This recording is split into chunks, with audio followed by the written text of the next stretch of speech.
తెలుగు రాష్ట్రాల్లో 450కి పైగా రోబోటిక్ సర్జరీలు సక్సెస్ఫుల్ గా చేసిన ఘనత మణిపాల్ హాస్పిటల్దే.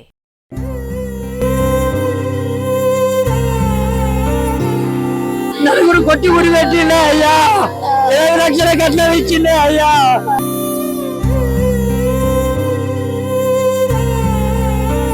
అక్కురు పెట్టుకుంది హాస్పిటల్ తీసుకోవద్దని రారి అని తీసుకోర్రి, నేను మా డాడీని తీసుకొని వస్తా అని చెప్పి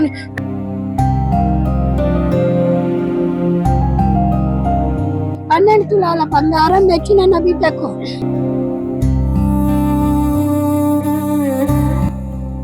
దేవకపల్లిలో నిన్న దారుణం జరిగింది.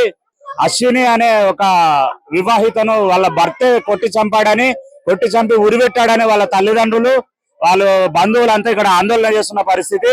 అసలు ఏం జరిగింది, ఆ అమ్మాయికి ఎన్ని రోజులు అయితే మ్యారేజ్ జరిగి ఆ తదనంతర పరిస్థితులు ఏంటి, వాళ్ళ తండ్రి అశ్విని తండ్రి మనతో ఉన్నారు, వారిని అడిగి తెలుసుకుందాం. ఏమైందండి మీకు?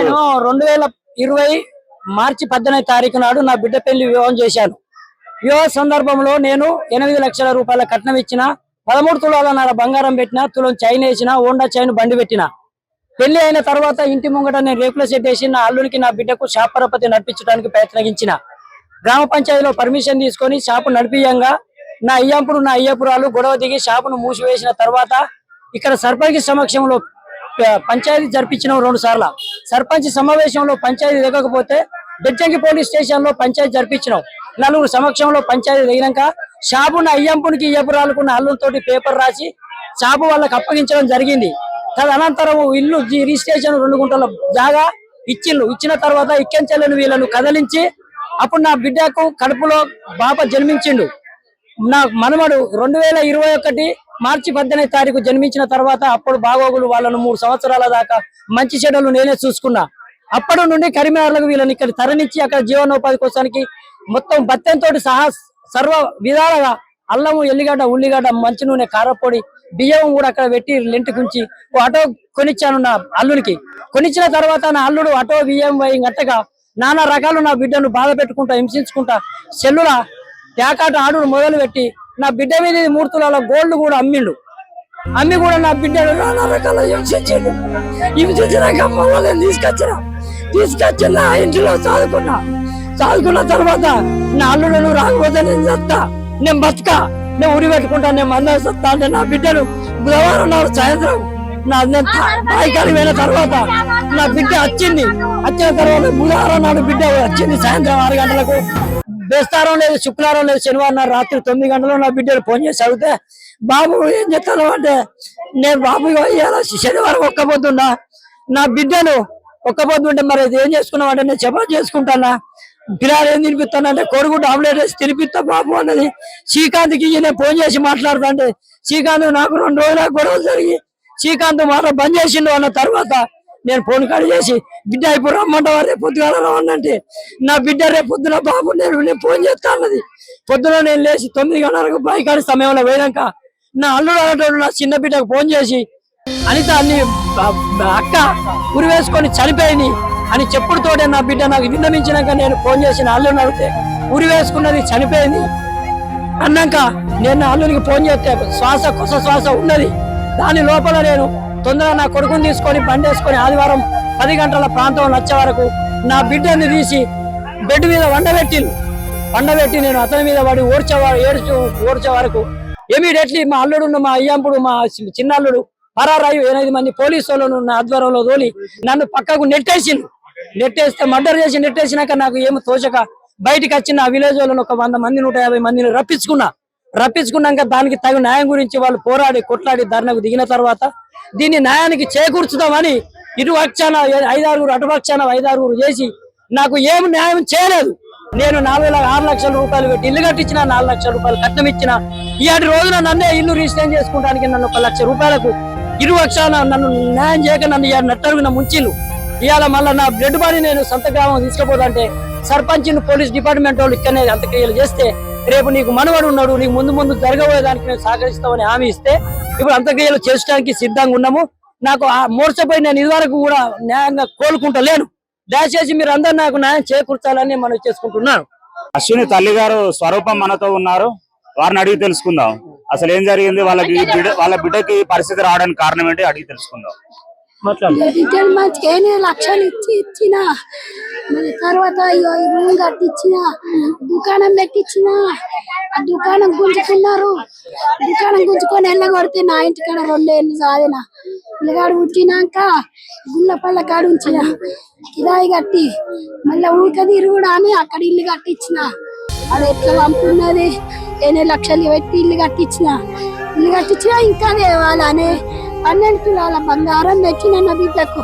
బంగారం తిన్నాడు, అన్న అమ్ముకున్నాడు. నా బిడ్డను జాగొట్టి ఇంకా కట్నం లేపో అని నేను ఇల్లు కట్టుకున్నాను. అప్పుల పాలైనా అని నా బిడ్డ ఊపుకుంటే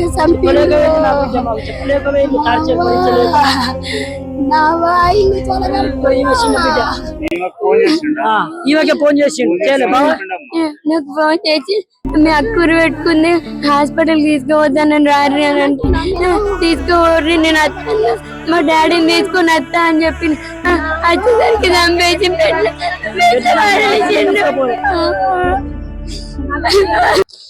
బెజ్జంకి మండలం దేవకపల్లిలో దారుణం చోటు చేసుకుంది. అశ్విని అనే వివాహిత నిన్న సాయంత్రం అనుమానాస్పద స్థితిలో ఉరివేసుకొని చనిపోయిందని తెలిసింది. వారి యొక్క భర్త శ్రీకాంత్, అశ్విని వాళ్ళ చెల్లె వారిది సుందరగిరి. ఆ అమ్మాయికి ఫోన్ చేసి మీ అక్క ఉరిపెట్టుకున్నది, ఇట్లా చనిపోయింది అని చెప్పి ఫోన్ చేశారని చెప్తున్నారు.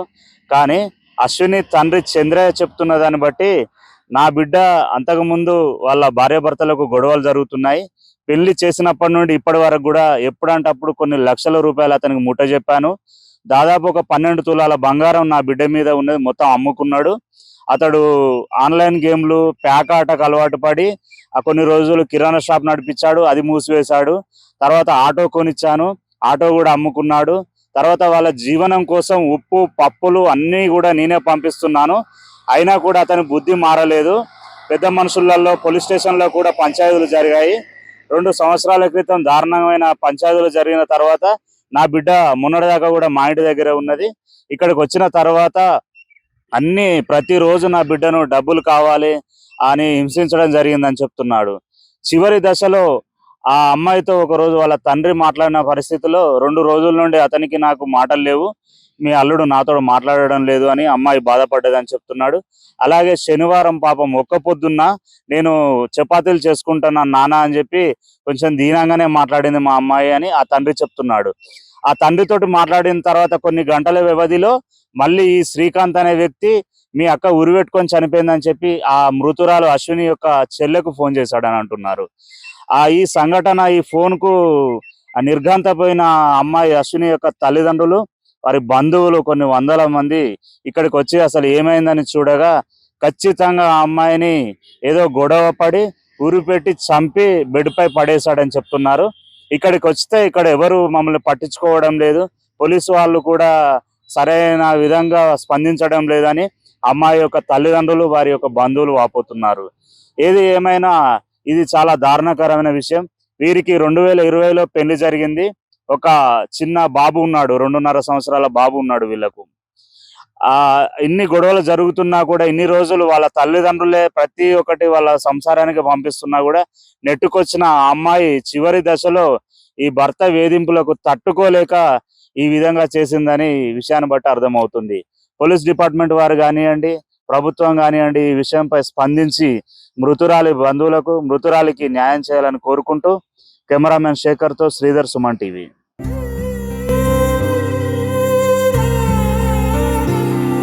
నలుగురు కొట్టి ఉరి పెట్టిండే అయ్యా, 7 లక్షల కట్నం ఇచ్చిండే అయ్యా.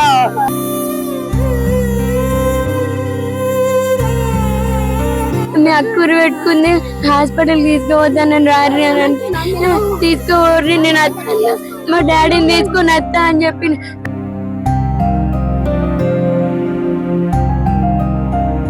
12 తులాల బంగారం తెచ్చిన నా బిడ్డకు.